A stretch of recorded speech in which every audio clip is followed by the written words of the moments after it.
Jean Ferrat, un nom inoubliable de la musique française, a laissé non seulement des mélodies empreintes d'âme et des paroles profondes, mais aussi un héritage en tant que symbole de résistance et d'humanité.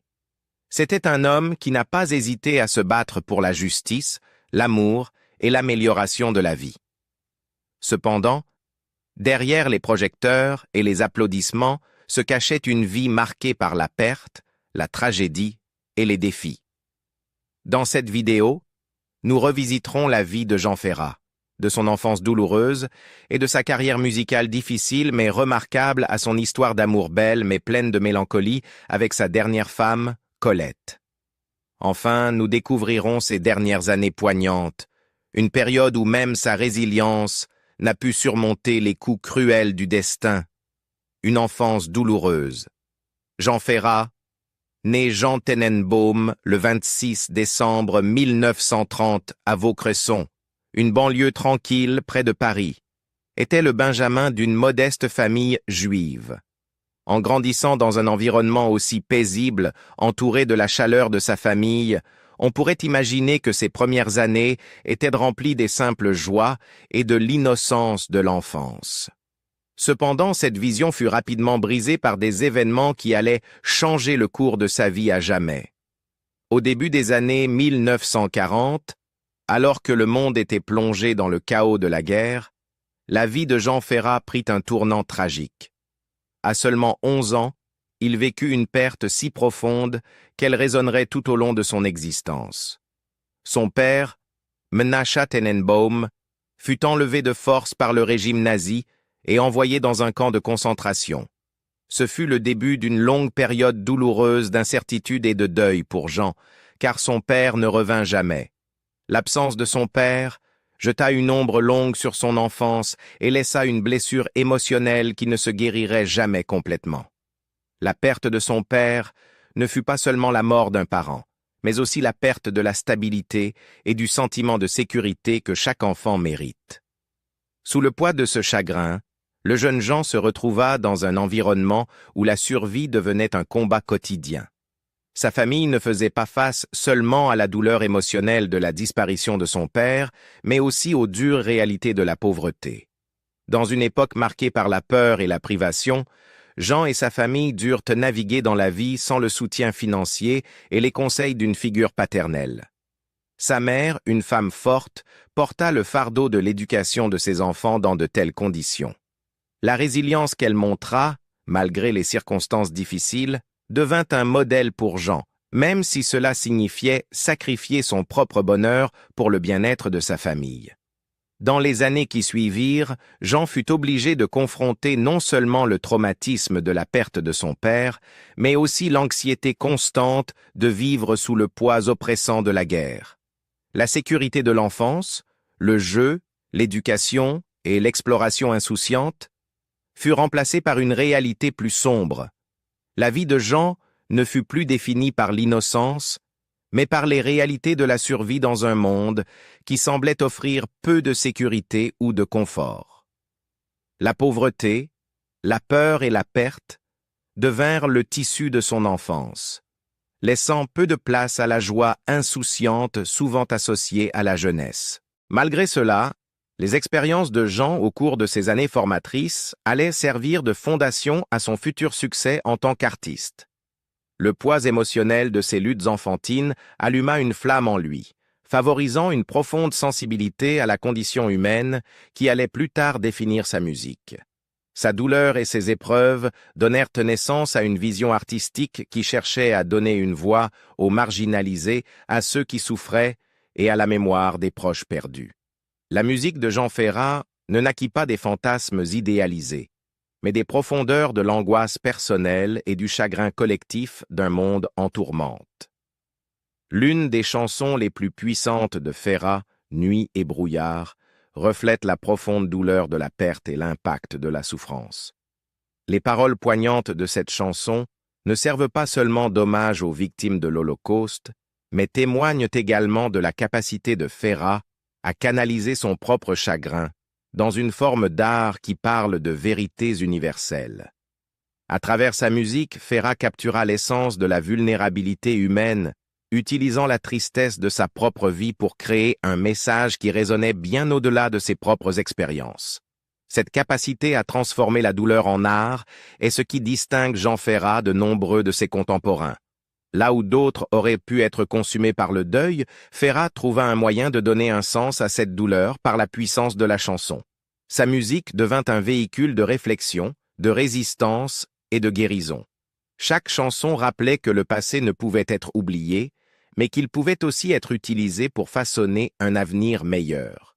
Les premières difficultés de Ferrat, bien que profondément douloureuses, lui donnèrent la profondeur émotionnelle et la perspicacité qui allaient définir son art.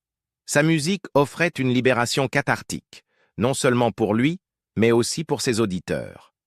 À travers son œuvre, Jean Ferrat devint plus qu'un simple chanteur. Il devint une voix pour ceux qui avaient vécu la souffrance, la perte et les difficultés. Sa musique transcendait le personnel, devenant une expression universelle de l'humanité.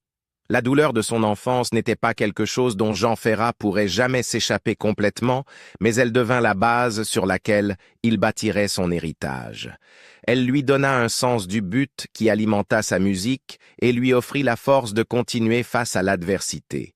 Ces expériences façonnèrent les thèmes de son travail, la perte, l'amour, la résistance et le souvenir, et firent de sa musique non seulement un reflet de son propre parcours, mais aussi un puissant témoignage de la résilience de l'esprit humain. Le voyage musical de Jean Ferrat. Une voix pour la justice et l'humanité. Jean Ferrat, une figure emblématique de la musique française, s'est forgé une place dans le cœur des auditeurs grâce à sa musique profondément émotionnelle, poétique et socialement consciente. La carrière de Ferrat, qui s'est étendue sur plus de 5 décennies, n'a pas été seulement un voyage musical, mais une mission visant à attirer l'attention sur les injustices sociales, à plaider en faveur de l'humanité et à défendre la préservation de la culture et de la nature. Sa combinaison unique de paroles sincères, de mélodies évocatrices et de son engagement inébranlable pour aborder les problèmes sociaux et politiques les plus pressants a fait de lui une figure adorée et l'un des artistes français les plus influents de son époque. Le voyage musical de Ferrat a commencé à la fin des années 1950, une période marquée par des changements culturels et sociaux profonds en France. Il a débuté sa carrière dans de petits cafés et lieux intimes, se produisant devant un petit public, mais gagnant progressivement en reconnaissance grâce à sa voix émotive et ses paroles captivantes. Ses premiers travaux reflétaient son talent inné de raconteur d'histoires, mêlant la chanson traditionnelle française à ses expériences personnelles et à ses observations du monde qui l'entourait. Bien que les débuts de Ferrat aient été modestes, ils ont également joué un rôle clé dans la formation de son style musical distinctif, qui résonnerait bientôt bien au-delà des frontières de la France. Ce n'est qu'en 1963 que la carrière de Jean Ferrat a véritablement décollé avec la sortie de sa chanson iconique « La montagne ».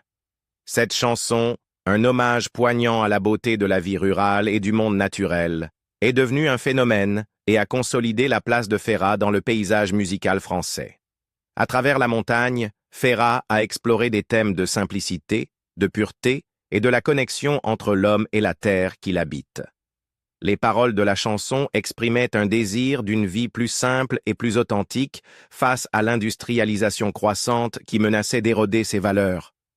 Les paroles de La montagne dépeignaient la beauté naturelle de la campagne et le lien profond entre les gens et la terre qu'ils cultivaient. Ce faisant, elles critiquaient subtilement les forces de modernisation qui, selon Ferrat, menaçaient les modes de vie traditionnels. Ce message dual de célébration et de mise en garde résonnait profondément avec des millions d'auditeurs à travers la France, faisant de la chanson un hymne intemporel pour ceux qui cherchaient à préserver l'authenticité et la tranquillité de la vie rurale face aux changements rapides de la société moderne. Le succès de La montagne propulsa Ferrat sous les projecteurs, marquant le début d'une carrière longue et illustre. Il ne se contentait pas de montrer ses incroyables talents de compositeur, il révélait également sa compréhension profonde de la condition humaine.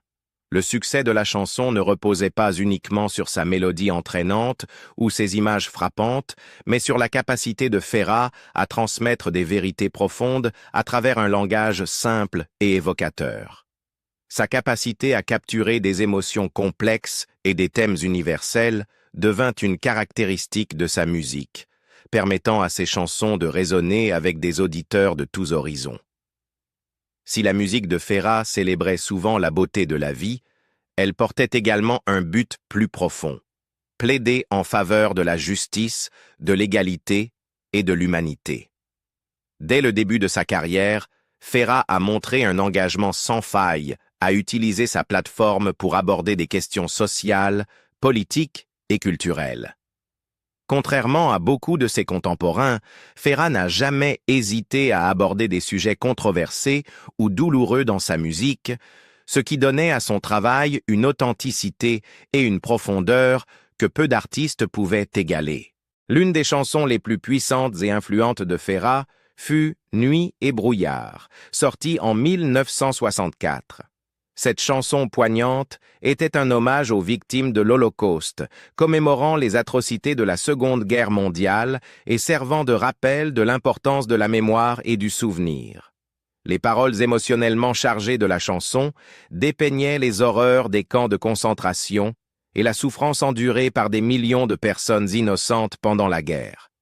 À l'époque de sa sortie, Nuit et brouillard fut censurée et interdite de diffusion à la radio en raison de son sujet intense. Malgré cela, elle devint une déclaration puissante de résistance et de solidarité avec ceux qui avaient souffert et perdu la vie pendant la guerre. Dans Nuit et brouillard, Ferrat n'exprima pas seulement sa propre tristesse face aux atrocités de la guerre, mais souligna également la nécessité de garder vivante la mémoire de ces événements afin que les générations futures ne oublient pas l'importance de la justice, de la paix et des droits humains. La chanson, bien qu'émanant de la tristesse personnelle et de l'indignation, transcenda l'individuel pour devenir un cri collectif appelant l'humanité à confronter ces moments les plus sombres et à œuvrer pour un avenir meilleur. Nuit et brouillard demeure l'une des œuvres les plus durables et poignantes de Ferrat, un témoignage de sa capacité à utiliser la musique comme un véhicule de changement social. L'engagement de Jean Ferrat en faveur de la justice ne s'est pas arrêté à Nuit et brouillard. Tout au long de sa carrière, il a continué à aborder les thèmes de la révolution, de la résistance et de la quête de justice sociale dans sa musique.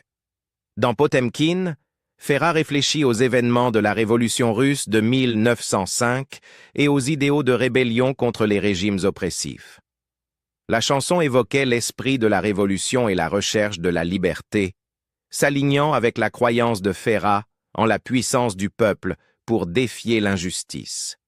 La chanson Ma France de Ferrat est un autre exemple de son engagement musical envers les thèmes sociaux et culturels. Dans ce morceau, Ferrat célébrait la nature diversifiée et multifacette de l'identité française, soulignant l'importance de l'unité au sein de la diversité.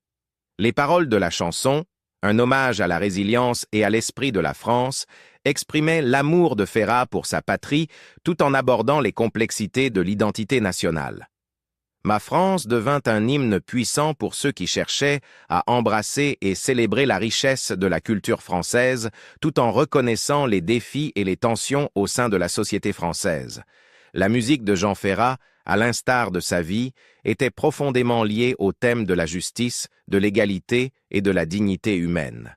Ces chansons, qui exploraient souvent les luttes de la classe ouvrière, des marginalisés et des opprimés, résonnaient avec des gens de tous horizons. À travers sa musique, Ferrat cherchait à créer un monde plus juste et plus compatissant, utilisant sa voix comme un outil pour confronter de front les problèmes sociaux. En plus de sa propre composition, Jean Ferrat a fréquemment collaboré avec des poètes et écrivains renommés, créant une musique qui alliait profondeur littéraire et beauté musicale. L'une de ses collaborations les plus remarquables fut avec le poète Louis Aragon, dont Ferrat mit les œuvres en musique. Les interprétations de Ferrat des poèmes d'Aragon furent particulièrement marquantes, car il parvint à insuffler une vie nouvelle dans les mots du poète, les imprégnant d'intensité émotionnelle et d'élégance musicale. Cette collaboration entre Ferrat et Aragon illustre la capacité de Ferrat à mêler profondeur intellectuelle et expression artistique. Sa musique n'était pas seulement un divertissement, c'était une invitation à penser, à réfléchir et à s'engager avec le monde qui l'entourait. À travers ses collaborations avec des écrivains et des poètes, Ferrat éleva sa musique à un niveau de sophistication intellectuelle et artistique, la rendant à la fois stimulante et profondément émouvante. L'amour et les tragédies dans la vie personnelle de Jean Ferrat. Bien que Jean Ferrat ait connu un grand succès dans sa carrière musicale, sa vie personnelle a été marquée par des turbulences et des chagrins. Son premier mariage fut avec Christine Sèvres, une chanteuse talentueuse et profondément sensible. Leur union fut remplie de passion, mais aussi de défis. Les différences frappantes de leur personnalité et les pressions constantes de la vie sous les projecteurs ont eu un impact sur leur relation. Malgré leur séparation, Ferrat est resté une figure dévouée dans la vie de Christine. Il continua à prendre soin d'elle, lui apportant son soutien durant ses difficultés. La mort de Christine, en 1981, laissa une empreinte profonde sur Ferrat, marquant l'un des chapitres les plus douloureux de sa vie. Son départ créa un vide indélébile, mais à ce moment-là, une autre femme était entrée dans sa vie et resterait à ses côtés pour le reste de ses années. Colette Lafont. L'histoire d'amour entre Jean et Colette commença en 1971 dans les circonstances les plus modestes. Le Porsche vintage de Colette étant tombé en panne après un concert, elle se retrouva bloquée. Par pure coïncidence, Jean Ferrat se trouvait à proximité et vint à son secours. Cette rencontre fortuite donna naissance à une connexion qui se transformerait en un partenariat de toute une vie. Colette était journaliste et productrice, dotée d'une grande intelligence et d'un calme qui équilibrèrent la nature passionnée et fougueuse de Jean. Leur lien se renforça rapidement et, dès la même année, ils commencèrent à vivre ensemble. Bien que leur amour fût évident pour ceux qui les entouraient, Jean et Colette choisirent de ne pas précipiter la formalisation de leur relation. Ce n'est qu'en 1992, après plus de 2 décennies d'expérience commune, que Ferrat et Colette décidèrent de se marier. Leur choix de se marier semblait moins motivé par la formalité que par la volonté de renforcer leur engagement durable l'un envers l'autre. Colette joua un rôle essentiel dans la vie de Jean, non seulement en tant qu'épouse, mais aussi en tant que partenaire inébranlable face aux nombreux défis de la vie. Elle resta à ses côtés pendant ses hauts créatifs et ses bas personnels, lui apportant à la fois force et réconfort. La présence de Colette fut particulièrement cruciale dans les dernières années de Ferrat, lorsque sa santé commença à se détériorer. Pendant près de 40 ans, Colette resta aux côtés de Jean, incarnant une dévotion sans faille qui traversa le temps et les épreuves. Leur relation était fondée sur un respect mutuel et une affection profonde, un véritable partenariat dans tous les sens du terme. Ferrat créditait souvent Colette comme l'une des sources les plus importantes de stabilité et de réconfort dans sa vie, surtout pendant les moments de perte et d'incertitude. Alors que la musique de Ferrat parlait souvent de grands idéaux tels que la justice, l'amour et l'humanité, c'est sa relation avec Colette qui rendait ces thèmes vivants à un niveau profondément personnel. Elle était sa confidente, sa muse et son ancre, l'aidant à naviguer dans les complexités émotionnelles de son monde, les dernières années et le décès tragique de Jean Ferrat. Dans les dernières années de sa vie, Jean Ferrat a dû faire face à des problèmes de santé de plus en plus graves. Sa santé se détériora rapidement à partir de 2009, après un accident dévastateur qui impacta considérablement sa santé déjà fragile. En descendant un escalier, Ferrat fit une lourde chute qui lui causa une fracture de la colonne vertébrale et une perforation de son unique poumon fonctionnel. Cet incident traumatique provoqua une série de complications qui domineraient sa dernière année. Les blessures de sa chute nécessitèrent des soins médicaux intensifs, et les dommages à son poumon rendirent sa respiration une lutte constante. Comme si ces défis n'étaient pas suffisants, Ferrat dut également affronter de nouveaux problèmes de santé. Lors de l'une de ses hospitalisations, il contracta une grave infection nosocomiale, une maladie bactérienne réputée pour sa résistance au traitement.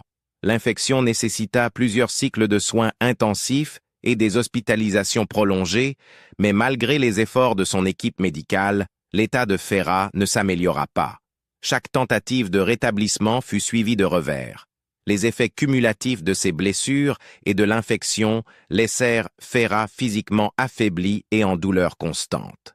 Sa résilience, qu'il avait soutenue dans les épreuves précédentes de sa vie, faisait maintenant face à son ultime test alors que sa santé continuait de se détériorer. À mesure que son état s'aggravait, Ferrat se retrouva à lutter non seulement contre la douleur physique, mais aussi contre une fatigue émotionnelle profonde. Il se confie à sa femme, Colette Lafont, sur son épuisement croissant et son désir de paix. « Je veux juste dormir pour toujours », lui aurait-il dit, une réflexion poignante sur sa lutte contre l'impact incessant de ses problèmes de santé. Colette, qui avait été sa partenaire inébranlable pendant près de 4 décennies, resta à ses côtés durant cette période difficile. Sa présence apporta du réconfort et du soutien, garantissant que les derniers jours de Ferrat se passeraient entourés d'amour et de soins. Le 13 mars 2010, Jean Ferrat décéda à l'âge de 79 ans chez lui, dans la région de l'Ardèche, un endroit qu'il chérissait pour sa beauté naturelle et sa tranquillité. Colette respecta ses souhaits, lui permettant de quitter ce monde paisiblement et selon ses termes. La nouvelle de son décès provoqua une vague de tristesse à travers la France et au-delà, les fans et les artistes en deuil, pleurant la perte de l'une des voix les plus emblématiques du pays. Le décès de Jean Ferrat marqua la fin d'une époque, mais son héritage en tant qu'artiste audacieux et être humain compatissant perdure dans sa musique et dans le cœur de ceux qui l'ont admiré. La lutte de Jean Ferrat contre la maladie dans ces dernières années révéla le même courage et la même dignité qui avaient marqué sa vie et sa carrière. Malgré les immenses défis physiques et émotionnels qu'il rencontra, Ferrat aborda la fin de sa vie avec un sens de l'acceptation. Sa capacité à endurer la souffrance tout en restant fidèle à ses principes et à sa vision artistique témoigne de la force de son caractère. Aujourd'hui, Jean Ferrat est rappelé non seulement pour ses contributions profondes à la musique française, mais aussi pour sa résilience face à l'adversité. Ces dernières années, bien que marquées par la douleur, soulignent la profondeur de son humanité et l'impact durable d'une vie consacrée à l'art et à la justice. Sa mort a peut-être fermé le chapitre de son remarquable parcours, mais sa voix continue de résonner. Un écho intemporel d'espoir, d'amour et de résistance. Le parcours de Jean Ferrat fut celui d'un talent remarquable, d'une résilience à toute épreuve et d'un engagement inébranlable envers son art. Sa musique continue de toucher les cœurs, inspirant des générations à réfléchir aux enjeux profonds qui affectent l'humanité. Malgré les défis qu'il a rencontrés, la voix de Ferrat demeure un rappel important du pouvoir de la musique pour provoquer le changement et éveiller la réflexion. Quelle est votre chanson préférée de Jean Ferrat et quel impact sa musique a-t-elle eu sur vous? Faites-le nous savoir dans les commentaires ci-dessous. Si vous avez apprécié cette vidéo, n'oubliez pas de liker, partager et vous abonner pour plus de contenu enrichissant sur les artistes légendaires. Restez à l'écoute pour d'autres histoires qui plongent dans les vies et les héritages de ceux qui ont façonné notre monde par leur musique.